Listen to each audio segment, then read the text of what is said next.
as you know and understand more about child development, and kids all go through regular, predictable stages of child development, you'll be able to understand how to tailor your shepherding exactly for that age group. And today we're talking about 4- and 5-year-olds. How do 4- and 5-year-olds develop? What are sort of the predictable hallmarks that you can expect in children that age? And how can you tailor your teaching to best meet the needs of the 4- and 5-year-olds you're teaching? Well, today we're going to talk a little bit about that. The first thing I want to let you know is that 4- and 5-year-olds learn best by experiencing things, by using their 5 senses.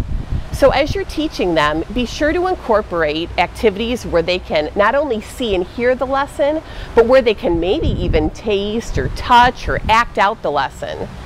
When kids use their 5 senses, their learning is so much greater, especially for this 4- and 5-year-old set. I would encourage you to act out the Bible lesson, to act out songs that you're singing with them, just really get their bodies moving.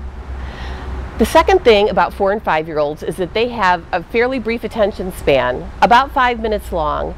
So you're going to want to alternate your activities between quiet listening activities and the more active, busy physical activities. That way, when it's time for them to listen, they can really focus. 4- and 5-year-olds also learn best by repetition. After you tell a story to them, repeat it once and maybe have them fill in the blanks or do some motions with the story.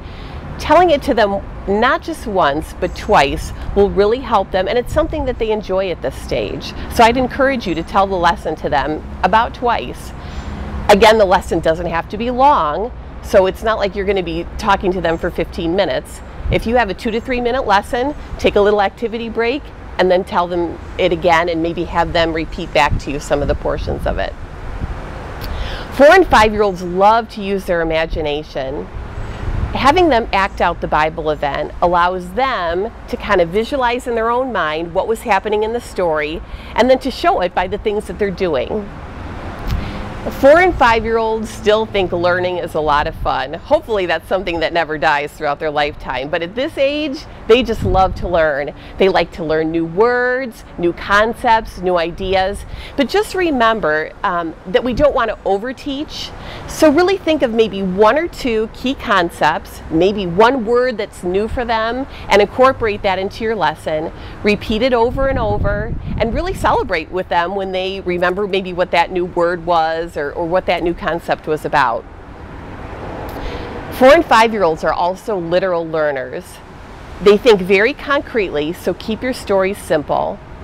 Abstract concepts like grace or reconciliation would be really tough for them to wrap their brains around. So you're really going to be talking to them about the who, what, and why of the Bible story.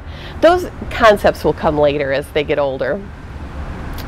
But finally, I do want you to understand that 4- and 5-year-olds can understand truths about God and can put their trust in Jesus in a very simple, childlike way. Encourage your children to have a relationship with Jesus, to talk with Him in prayer, and share their lives with Him in prayer. They really can develop a relationship with Jesus even at this young age. So that's a little bit about what 4- and 5-year-olds are like, and that's your latest tip for raising kids in Christ.